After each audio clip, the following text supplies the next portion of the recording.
بسم اللہ الرحمن الرحیم۔ السلام علیکم ناظرین، آپ دیکھ رہے ہیں پروگرام قرآن کا سفر اور میں ہوں سید عطا اللہ شاہ بخاری۔ سب سے پہلے اللہ تعالیٰ کا بے حد شکر و احسان کہ آج ہمارے اس پروگرام کو قرآن کا سفر کو 1 سال مکمل ہو گیا۔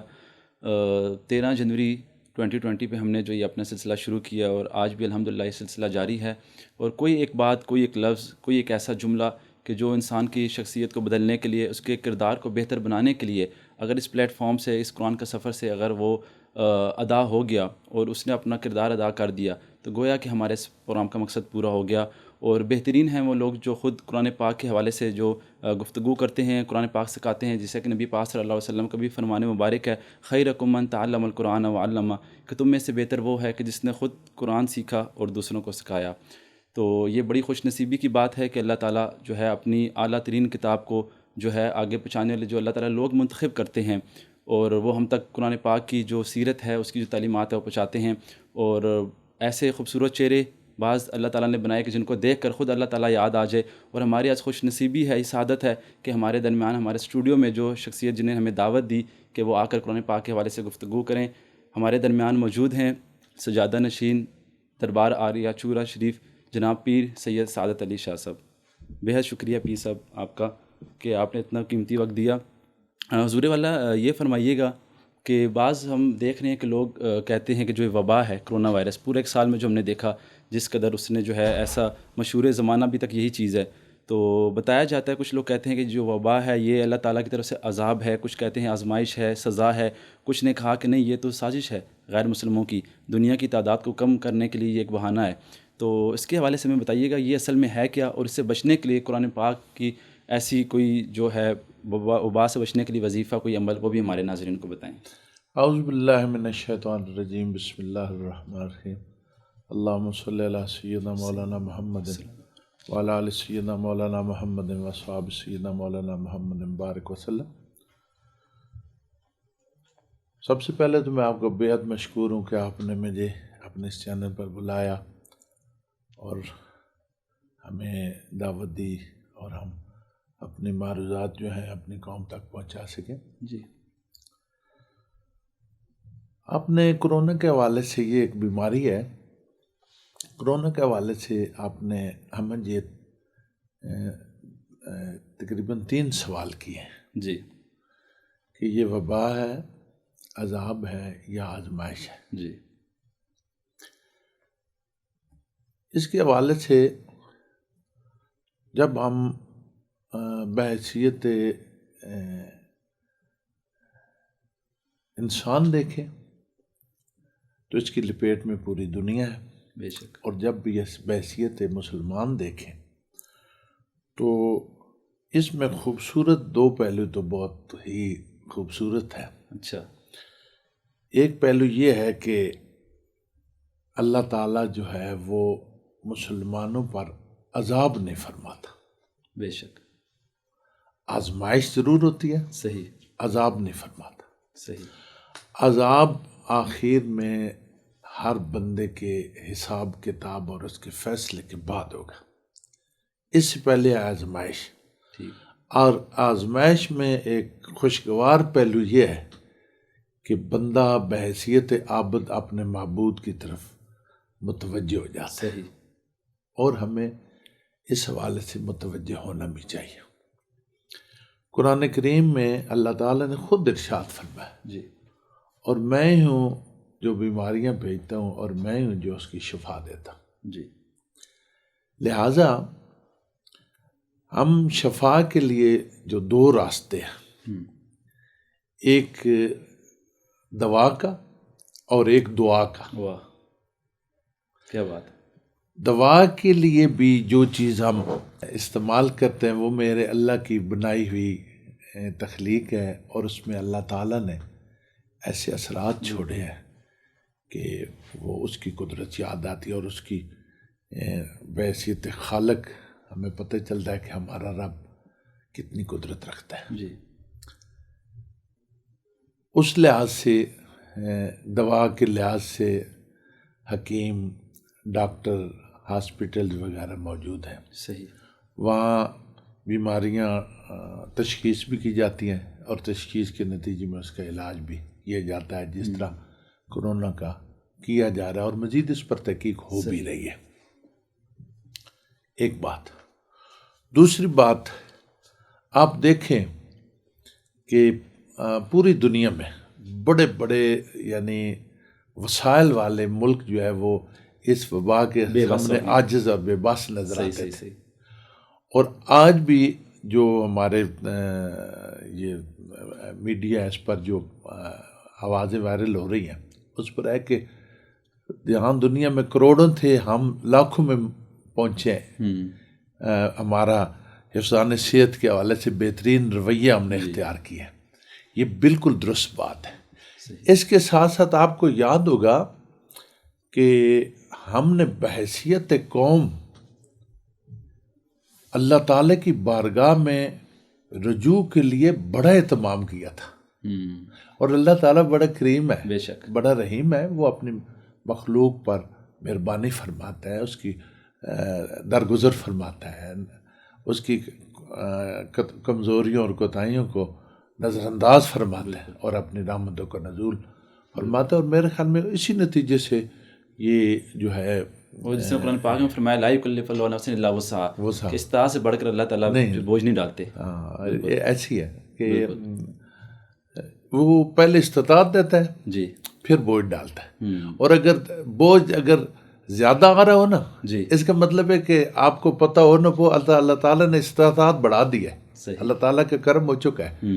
یہ اس کو. اور دوسرا یہ بھی بتایا جاتا ہے کہ پیر صاحب کہ ابھی تک کہ مسلمانوں کی جو تعداد ہے کم ہے کرونا کے حوالے سے جو بیمار ہوئے ہیں، تو ریشوں کے ظاہر مسلمان 5 وقت وضو کرتا ہے، تو یہ بھی اللہ تعالیٰ کی شریک نشانی ہے. جی اس میں بنیادی طور پر اب دیکھیں نا جی رسول اللہ صلی اللہ علیہ وسلم کے پوری سیرت مبارک آپ مطالعہ کریں. جی اس وقت جدید جو میڈیکل سائنس ہے وہ اس طرف متوجہ کر رہی ہے کہ آپ ہاتھ دھوئیں. رسول اللہ صلی اللہ علیہ وسلم اس وقت بھی یعنی آپ نے تاکیداً ارشاد فرمایا تھا کہ آپ یعنی جس وقت کھانا کھائیں تو ہاتھ دھوئیں، 5 وقت وضو اس میں ہاتھ دھونے اور اس کے ساتھ مسواک یا دیگر، بلکہ رسول اللہ صلی اللہ علیہ وسلم تو ارشاد فرمایا الطہور نصف الایمان. بے شک صفائی آدھا ایمان ہے. تو اس صورتحال سے ایک پہلو تو یہ ہے. دوسرا جو سازش ہے، اب شاید اس لحاظ سے ہمارے پاس معلومات کم ہو،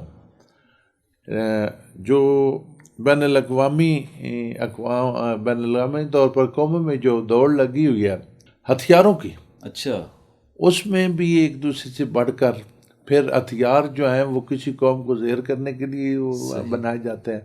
اس میں کیمیاوی ہتھیاروں میں یہ گیسز بھی آتی ہیں، وائرس بھی آتی ہے وغیرہ وغیرہ.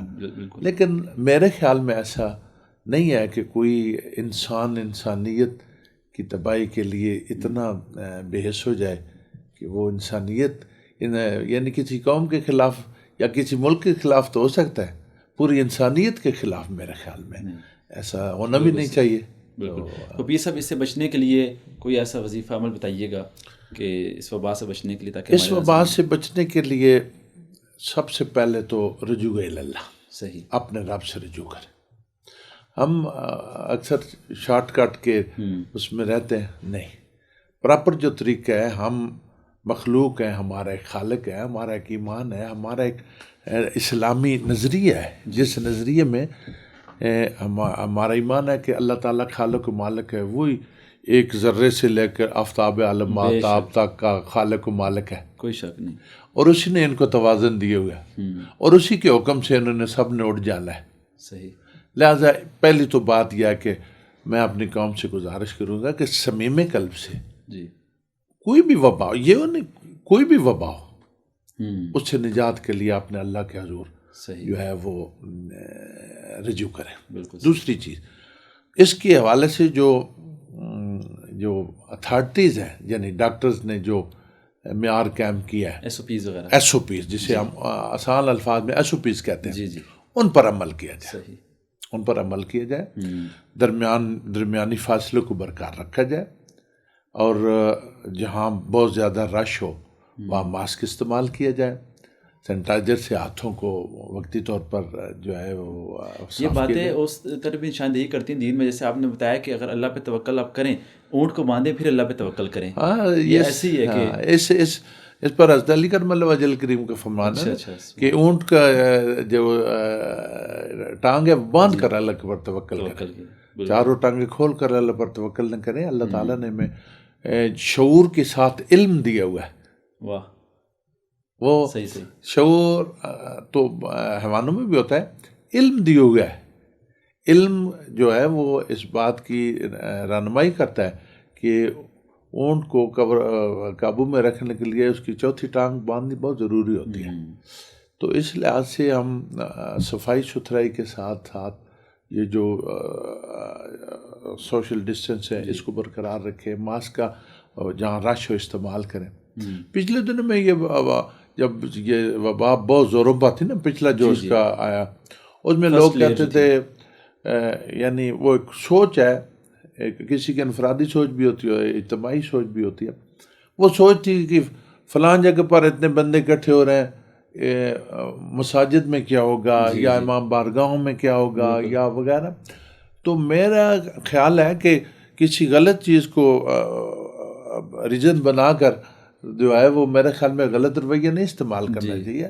وہاں اگر یہاں محتاط رویہ ہے وہاں بھی محتاط رویہ ہونا چاہیے، تاکہ ہماری قوم جو ہے، ہمارا ملک جو ہے، ہماری جو عوام ہے وہ اس وبا سے محفوظ رہے. اور اللہ تعالیٰ کی بارگاہ میں یہ التجا بھی ہے کہ اللہ تعالیٰ ہم پر رحم کرے. ہم اس کے امتحانوں کے قابل نہیں ہیں، اس کی رحمت کے طالب ہیں. بے شک اللہ تعالیٰ ہمارے بڑی اپنی پیاری بات کی بیچ میں کہ ہمیں رجوع اللہ کرنا چاہیے، کیونکہ یہ نعمت بھی ہو سکتا ہے جو وقت اللہ نے دیا ہے لاک ڈاؤن کی صورت میں، کہ ہم اللہ تعالیٰ کو یاد کریں، اس میں قرآن پاک پڑھیں، عبادت کی طرف جائیں. کیونکہ موت تو ہم دیکھ رہے ہیں ہمارے سامنے، کتنے لوگ دنیا سے رخصت ہو گئے اس وبا کی وجہ سے. تو اللہ تعالیٰ ان کی بھی مغفرت فرمائے، دعا بھی ہے.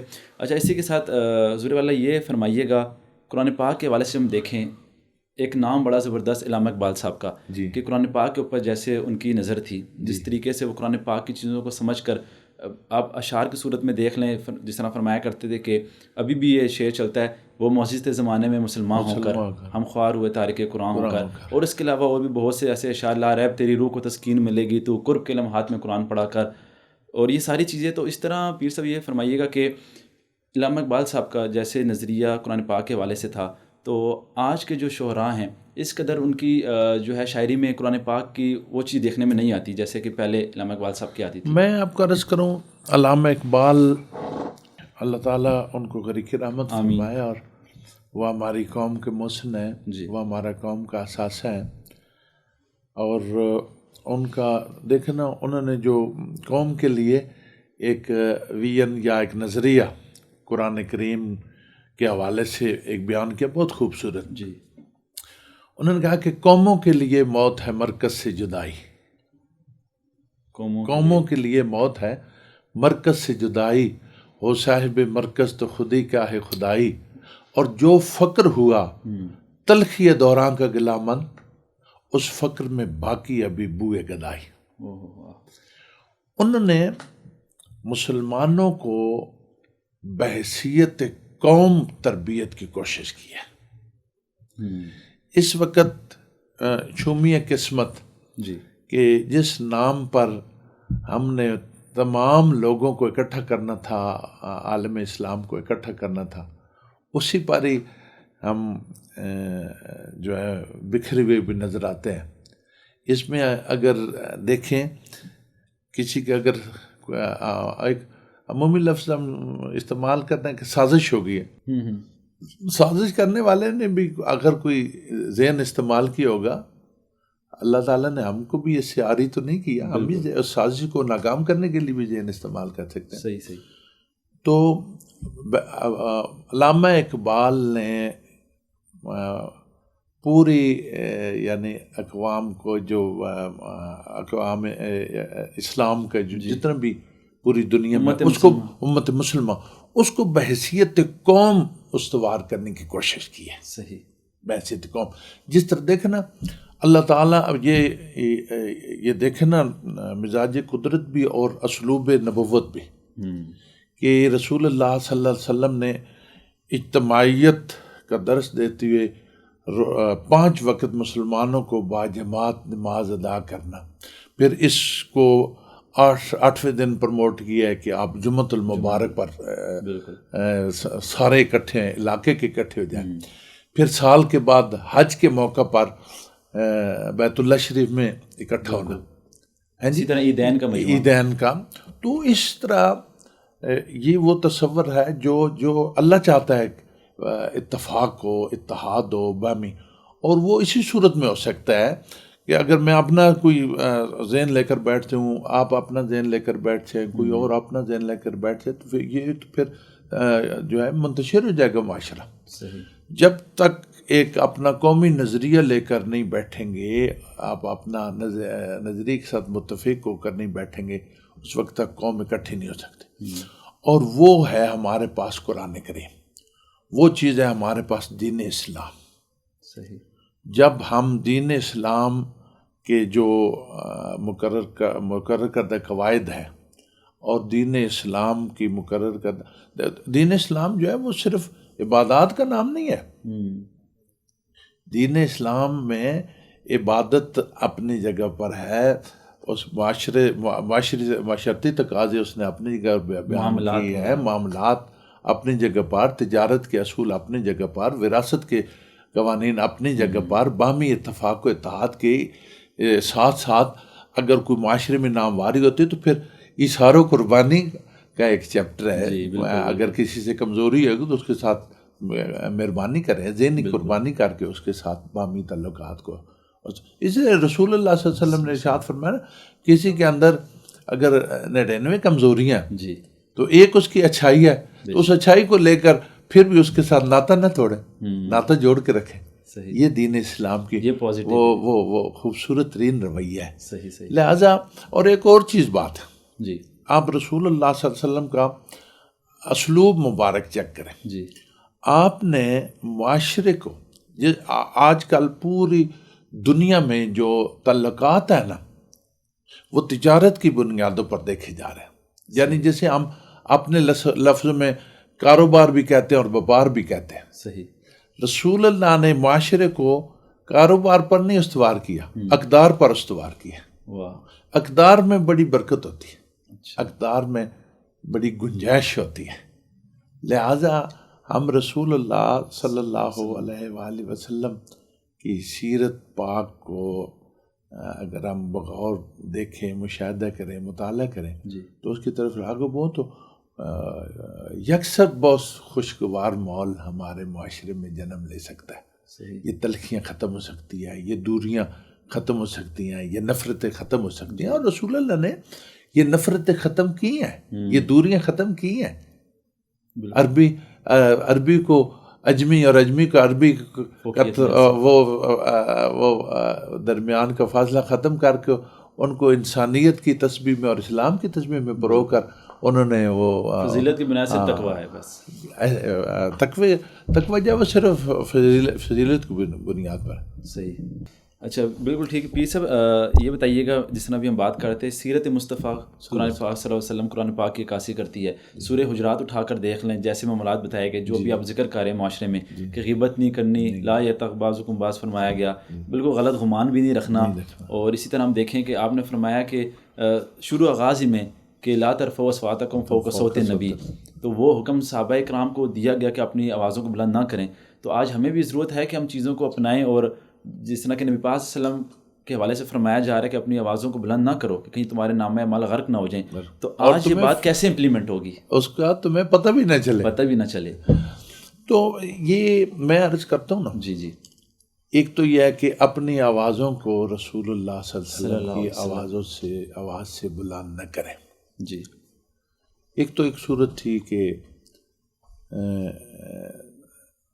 وہاں کے ناخواندہ لوگ، بدو اور جو بغیر تربیت کے معاشرہ تھا، ان کے بولنے کا انداز جو تھا وہ ان آداب میں نہیں آتا تھا. تو اللہ تعالیٰ نے رسول اللہ صلی اللہ علیہ وسلم مقام رسالت کے آداب واضح فرمایا ہے کہ رسول. اور میں آپ کو ایک بات بتاؤں، اس آواز کے پیچھے اور لاجک بھی ہے. اچھا، وہ کیا؟ وہ یہ ہے کہ جو آپ کے ذہن میں خیال پیدا ہوتا ہے، کسی حوالے سے، اچھا تجارت کے حوالے سے، باہمی تعلقات کے حوالے سے، کسی اسٹیٹس کے حوالے سے، وہ پھر وہ جو ہے وہ ادا زبان سے ہوتا ہے، ٹھیک، ادا زبان سے زبان سے ہوتا ہے. اور رسول اللہ نے زندگی کے ہر جہت پر اپنی زبان سے الفاظ نکالے ہوئے ہیں، لہٰذا اس میرٹ سے ہٹ کر کوئی بھی آپ خیالات کا اظہار کریں گے وہ بھی رسول اللہ کی آواز سے بلند ہوگی.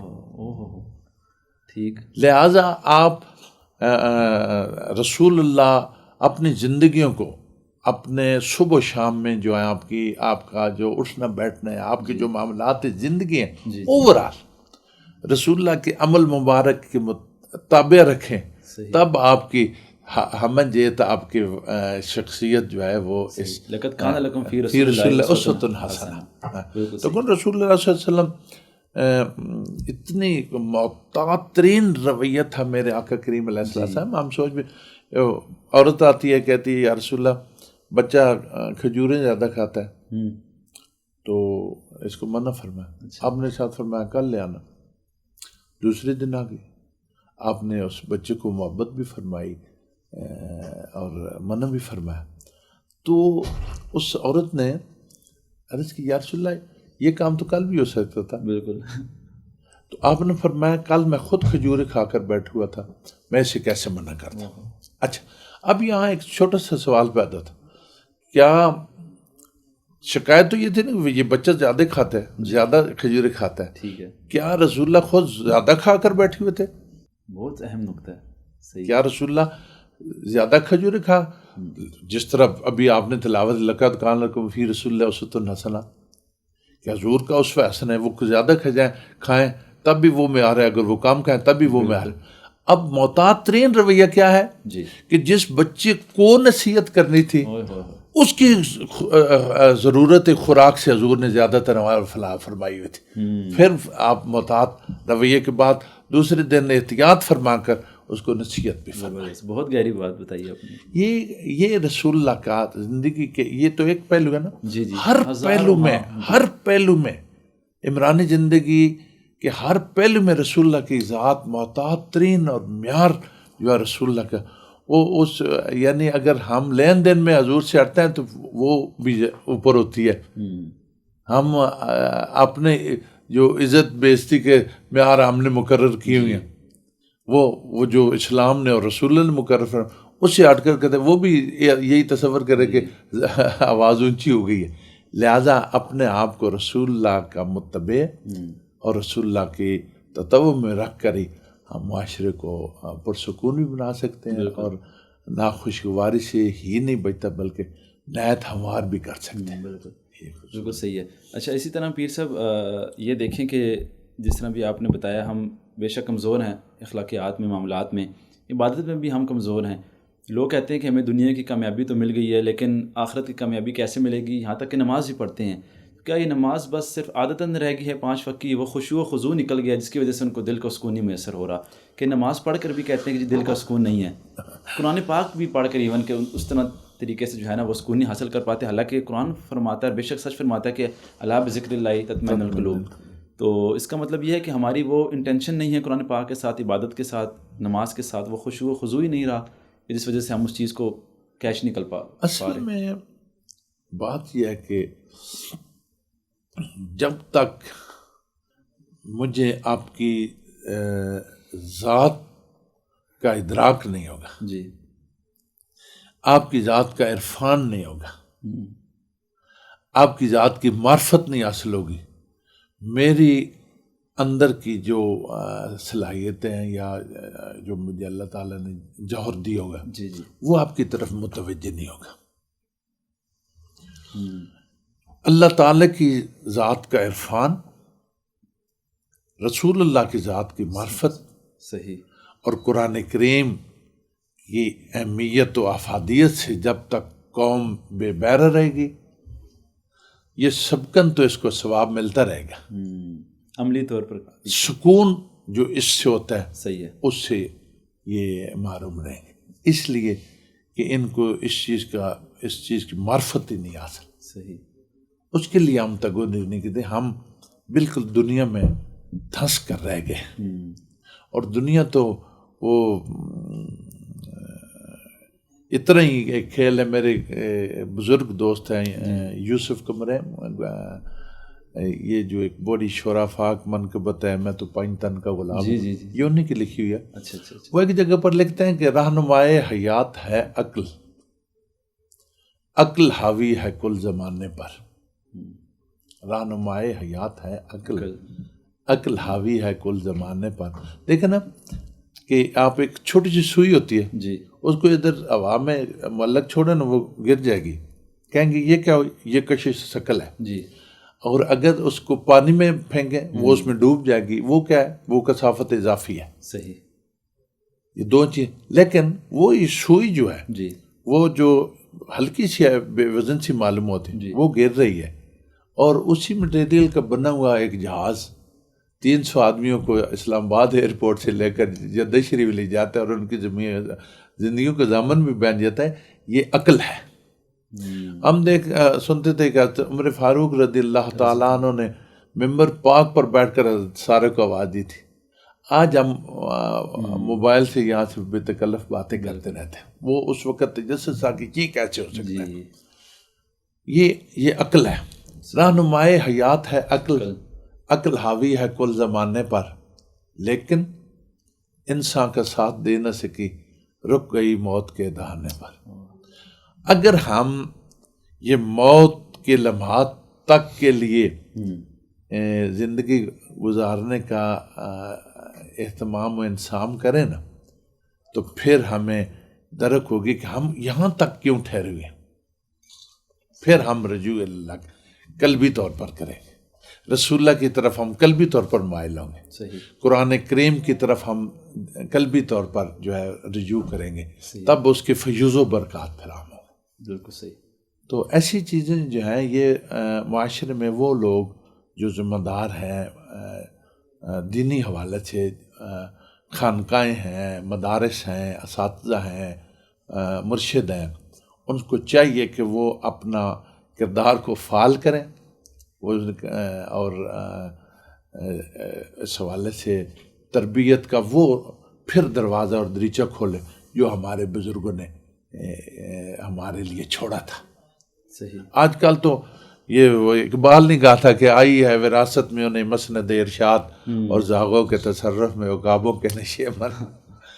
اقبال ہی کہتے ہیں، اقبال کا آپ نے ذکر کیا کہ یہ حکمت ملکوتی یہ علم لاہوتی، یہ حکمت ملکوتی یہ علم لاہوتی، حرم کے درد کا درمان نہیں تو کچھ بھی نہیں، یہ ذکر نیم شبی یہ مراقبے یہ سرور، تیری خودی کے نگہباں نہیں تو کچھ بھی نہیں. کیا بات ہے. تو یہ جب تک اپنے ہمارا جو دین اسلام ہے اس کو فعال نہیں کریں گے جی، اور اس کی طرف توجہ اور اس کی قدر نہیں کریں گے، ہمارا معاشرہ نہ تیتر ہوگا نہ بٹیر ہوگا.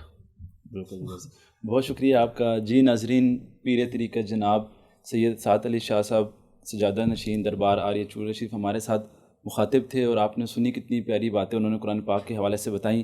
دنیا میں سکون حاصل کرنے کے یہی وہ سارے طریقے ہیں، یہی وہ سارے جو ہے اللہ تعالیٰ کے بنائے کردہ جو اللہ تعالیٰ نے اصول بتائے، ان پہ اگر ہم عمل کریں گے تو یقیناً ہم دل کا سکون پا سکتے ہیں اور اپنی دنیا اور اپنی آخرت کو روشن کر سکتے ہیں. اسی کے ساتھ مجھے اجازت دیجیے گا. السلام علیکم ورحمۃ اللہ وبرکاتہ. إِنَّا أَنزَلْنَاهُ قُرْآنًا عَرَبِيًّا لَعَلَّكُمْ تَعْقِلُونَ.